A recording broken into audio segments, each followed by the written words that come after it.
Hi guys, ఎలా ఉన్నారు? మరో ఇంట్రెస్టింగ్ వీడియోతో మళ్ళీ మీ ముందుకు వచ్చాను. ఈ వీడియో చివరి వరకు చూసి నచ్చితే ఒక లైక్ వేసుకోండి. ఓకే, ఇక వీడియో స్టార్ట్ చేద్దాం. ఏమిటది? గుడుంబ మూవీస్ వారి గుడి వెనక నా సాంగ్. సూది కోసం సోదికెళ్తే పాత రంకంతా బయటపడింది అని పల్లికిలిస్తున్నారు మన ట్రేడ్ పండితులు. మొన్న జనసేన ఆవిర్భావ సభ జరిగిందని మీకు తెలుసు కదా. తెర మీద పండించలేని హాస్యాన్ని అంతా ఈ అన్నాదమ్ములు సభ మీదే పండించేశారు. అంగడి వీధిలో అబ్బా అంటే ఎవడికి పుట్టావురా గాడిద అన్నట్లు అధికారం రాకముందు కాళ్ళు ఏళ్ళు పట్టుకొని బ్రతిమాలి పదవి రాగానే కుర్చీలో కూర్చోవడానికి సాయం చేసినోడి చేతినే నరికేయాలని చూస్తున్నారు. బేసిక్గా ఇలాంటి సభల్లో స్వరడబ్బా, పరడబ్బా, పరస్పర డబ్బా ఉంటుంది. అక్కడున్న వాళ్ళందరూ నువ్వు గొప్ప అంటే నువ్వు గొప్ప అని, చివరికి మనందరం గొప్పలమని చెప్పి ఎదురుగా కూర్చున్న వాళ్ళని, ఆ సభకు వచ్చిన వాళ్ళని ఎరిపప్పల్ని చేసి ఆ సభను ముగించేస్తుంటారు. అయితే ఈ జనసేన ఆవిర్భావ సభ మాత్రం దానికి పూర్తి భిన్నంగా జరిగింది. డబ్బా కొట్టుకోవడంలో మాకంటే డబ్బా రాయలు ఎవరున్నారని ఈ మెగా బ్రదర్సే వాళ్ళ డబ్బా వాళ్ళే వాయించుకున్నారు. ముందుగా వాళ్ళు కొట్టిన డబ్బా ఏంటో ఒకసారి చూద్దాం. గొప్ప విషయం, నేను షాక్ అయ్యా. వాడు పుట్టినప్పుడు నాకు పెయిన్ అనేది కొంచెం కూడా తెలియదురా. అలాగా నాకు పెయిన్ లేకుండా, పెయిన్ ఇవ్వకుండా పుట్టాడు.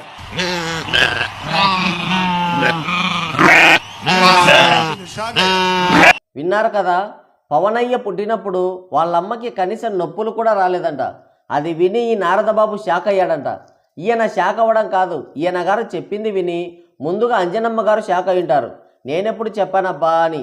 ఇంకా నయం, నొప్పులు రాకుండా పుట్టాడని చెప్పి చాలా మంచి పని చేశాడు. పిఠాపురంలో పుట్టాడని చెప్పింటే ముందుగా మనం షాక్ అయి ఉండేవాళ్ళం. మీ కష్టం పగవాడికి కూడా రాకూడదు గురుగారు. మరేరా తర్వాత పవనయ్య గెలుస్తాడని ఈయనకు ముందే తెలుసంట. అంత తెలిసినోడివి నువ్వు ఎంపీగా, చిన్నయ్య గారు ఎమ్మెల్యేగా 2 చోట్ల ఓడిపోతారని ముందే చెప్పొచ్చు కదా. ముందే గెలుస్తాడని తెలిసినప్పుడు గాజువాక భీమవరంలోనే పోటీ చేయొచ్చు కదా. పారిపోయి పిఠాపురం రావాల్సిన గత్యంతరం ఎందుకు ఏర్పడింది మీకు? ఇక్కడకు వచ్చి వర్మని ఎందుకు బ్రతిమాలారు? ఈ వీడియో చూడండి. నా గెలుపు మీ చేతుల్లో పెట్టాం. విన్నారు కదా ఏమన్నాడో? నాది మీ చేతుల్లో పెడుతున్నాను వర్మ గారు అన్నాడు. అదే గెలుపును. ఇప్పుడేమో రేపొద్దున ఆయన ఎక్కడ తిరిగి పెడతాడేమో అని భయపడి ఎమ్మెల్సీ కాకుండా అడ్డుకుంటున్నారు. అవసరం ఉన్నంతసేపు సింగమ్మ, అవసరం తీరాక పింగమ్మ అన్నట్టుంది వ్యవహారం. పాపం వర్మ గారికి ఎమ్మెల్సీ ఇస్తామని అటు చంద్రబాబు, ఇటు పవన్ ఇద్దరూ మాటిచ్చారు. మొదటి విడత లిస్టులో ఎమ్మెల్సీగా వారే ఉంటారు, శాసన మండలికి వస్తారు. చూశారు కదా, పాపం వర్మ గారిని చూడండి. చంద్రబాబు ఏ పదవి ఇస్తాడో అని చెవి దగ్గర పెట్టి మరీ వింటున్నాడు.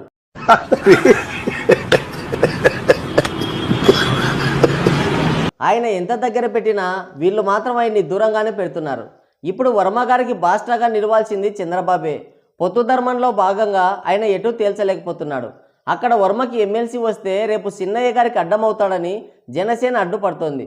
పొత్తు ధర్మాన్ని పాటిస్తున్నాడు, కానీ తన కోసం, పార్టీ కోసం పనిచేసిన వాడిని చంద్రబాబు పక్కన పెడుతున్నాడు. ఇది ఆయన గ్రహించాలి. సరే, ఈ నారదబాబు కంటే బ్రెయిన్ లేదు, వార్డు మెంబర్గా కూడా గెలవలేనుడికి ఉన్నట్టుండి ఎమ్మెల్సీ అప్పనంగా దొరికేసరికి ఏదేదో మాట్లాడుతున్నాడు. పైగా ఎమ్మెల్సీ పదవి ఇచ్చాడు కాబట్టి ఇంకాస్త పొగిడితే మంత్రి అవ్వచ్చని చిడతలు వాయిస్తుంటాడు.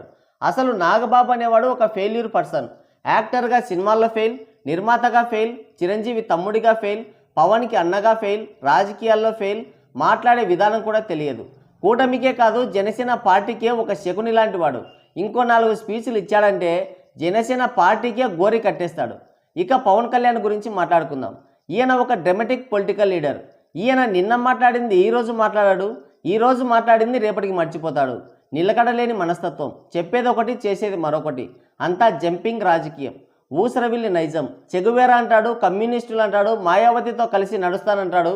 ఓడిపోయిన తర్వాత తూచ్ వీళ్ళతో కుదరదంటాడు. టీడీపీ మోచేతి నీళ్లు నేను తాగను అంటాడు. చంద్రబాబే ఇంకో 10 ఏళ్ళు ముఖ్యమంత్రి అంటాడు. వీళ్ళ నాన్న హేతువాది అంటాడు. వీళ్ళ నాయనమ్మ దీపం వెలిగిస్తే దాంతో ఆయన సిగరెట్ వెలిగించుకుంటాడు అని చెప్పాడు. కూటమి అధికారంలోకి వచ్చిన తర్వాత సనాతన ధర్మం అంటున్నాడు. సడన్గా వాళ్ళ నాన్న, వీళ్ళ కుటుంబం అంతా రామభక్తులం అంటున్నాడు. రామనామం జపించకుండా బతకలేమంటున్నాడు. ఒకసారి గుంటూరులో పుట్టానంటాడు, మళ్ళీ పల్నాడులో పుట్టానంటాడు, బాపట్లలో పుట్టానంటాడు, చివరికి ఎక్కడ పుట్టానో నాకే తెలియదు అంటాడు. గుంటూరులోనే పుట్టా. నేను పల్నాడులో పుట్టాను, మర్చిపోకండి. బాపట్లో పుట్టాను. బాపట్లో నేను చిన్నప్పుడు చిరాల్లో పెరిగినవాడు. ఒంగోలు గోపాలనగర్ వీధి బడిలో చదువుకున్నాను రా నేను. చూసారా, ఈయన పుట్టడమే కాదు పెరగడం కూడా విచిత్రమే. చీరాల్లో పెరిగానంటాడు, ఒంగోలు వీధి బడిలో చదివానంటాడు, నిన్న మీటింగ్లేమో ఏకంగా తమిళనాడులో పెరిగానంటున్నాడు. ఎక్కడ సభ పెడితే అక్కడ పుడుతున్నాడు, ఎక్కడ పడితే అక్కడ పెరుగుతున్నాడు. ఏంటో ఈ విచిత్రం. ఒక వ్యక్తి ఇన్ని చోట్ల ఎలా పుడతాడు? వీళ్ళ నాన్నకి జీరాక్స్ సెంటర్ ఏమన్నా ఉందా?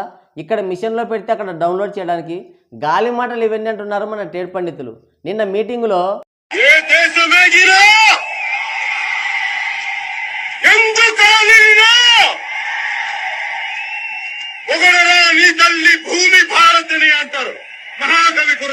ఏదో అన్ని ఈయనకే తెలిసినట్లు మాట్లాడుతుంటాడు. ఆయన దగ్గర కంటెంట్ ఏముండదు. ఊరికే సించుకొని కేకలు పెట్టడం, పిల్ల గొర్రెల్ని ఎమోషనల్ చేయడం తప్ప ఏముండదు. ఆవేశపూరిత ప్రసంగాలు, అర్థం పర్థం లేని ఆర్తనాదాలు చేస్తుంటాడు. ఏ దేశం ఏగినా ఎందుకు కాలేడినా పొగడరాని తల్లి భూమి భారతిని అని రాసింది గురజాడ కాదు, రాయప్రోలు సుబ్బారావు గారు. ఆయన ఎందుకు ఇలా చెప్పాడంటే, రాయప్రోలు సుబ్బారావు గారు చిన్నయ్య గారికి బాబాయ్ అవుతాడు, గురజాడ గారు మామయ్య అవుతాడు. ప్రజెంట్ వీళ్ళ బాబాయ్ సుబ్బారావు గారితో చిన్నయ్య గారికి గొడవలు జరిగాయి. అందుకే వాళ్ళ మామయ్య గురజాడ పేరు చెప్పారు. అది మ్యాటర్.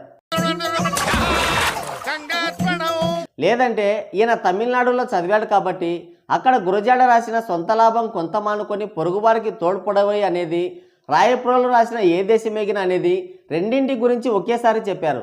చిన్నయ్యకి తమిళ్ రాదు కాబట్టి కన్ఫ్యూజ్ అయి ఉంటాడు. ఏమంటారు? చిన్నయ్యకి అభ్యుదయ భావాలు ఎక్కువని పిల్ల సైనిక్స్ పదే పదే చెప్తుంటారు. అలాంటి అభ్యుదయవాది అభ్యుదయ కవిని మర్చిపోతే ఎలా అని మనమంటే, 10th ఫెయిల్ అయిన మా అన్న కంటే నీకు ఎక్కువ తెలుసా అని మళ్ళీ మన మీదకే వస్తారు. ఏం చేస్తాం? ఇక అదే స్పీచ్లో నా తెలంగాణ కోటి రతనాల వీణని మళ్ళీ తెలంగాణకి వెళ్ళాడు. ఓట్లేసింది ఇక్కడ, గెలిచింది ఇక్కడ, డిప్యూటీ సీఎంగా బాధ్యతలు వెలగబెడుతోంది ఇక్కడ. మరి అలాంటిది మధ్యలో తెలంగాణ ఎందుకు వచ్చింది? తెలంగాణలో నీ పార్టీకి వచ్చిన ఓట్ల కంటే బర్రెలెక్కకి వచ్చిన ఓట్లే ఎక్కువ. అంటే అక్కడ బర్రెలెక్క నీకంటే పవర్ఫుల్ అన్నమాట. మరి అక్కడికి ఎందుకు వెళ్ళాడు అంటే సమాధానం ఉండదు. ఆంధ్ర గురించి మాట్లాడితే సర్పంచ్గా కూడా గెలవలేని మీ అన్నని ఎందుకు ఎమ్మెల్సీ చేసావని అడుగుతారనేమో. ఇది జనసేన ఆవిర్భావ సభనా లేదంటే జబర్దస్త్ కామెడీ షోనా? టీడీపీని నిలబెట్టగల దమ్ముంటే వాళ్ళని వీళ్ళని నిలబెట్టడం ఎందుకు? మీళ్ళే నిలబడవచ్చు కదా. సొంత బలంతో సీఎం కాదు కదా, కనీసం ఎమ్మెల్యేగా కూడా గెలవలేరు. అలాంటిది చంద్రబాబుని పార్టీని నిలబెట్టడం ఏంటి? చంద్రబాబు అరెస్టు వీళ్ళకి కలిసొచ్చి పదవులు వచ్చాయి. ఇది రియాలిటీ. స్వయం ప్రకాశం లేని తమ్ముడు గారు, దొడ్డిదారిలో ఎమ్మెల్సీ అయిన పెద్దయ్య గారు గుర్తుంచుకోవాల్సింది ఏంటంటే, టీడీపీ దయ వల్ల పార్టీ, వర్మ దయ వల్ల ఎమ్మెల్యే సీట్ నిలబడింది.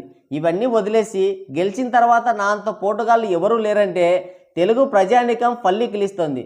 ఏమంటారు? సరే, మిగతాది నెక్స్ట్ వీడియోలో మాట్లాడుకుందాం. మరి ఈ కొన్నిదేల అన్నదమ్ముల కామెడీ గురించి మీరేమనుకుంటున్నారో మీ అమూల్యమైన అభిప్రాయాన్ని కింద కామెంట్ సెక్షన్లో కామెంట్ చేయండి. సో గాయ్స్, ఇది వీడియో. మరోసారి మరో ఇంట్రెస్టింగ్ వీడియోతో మళ్ళీ కలుద్దాం. Thank you, take care, bye bye.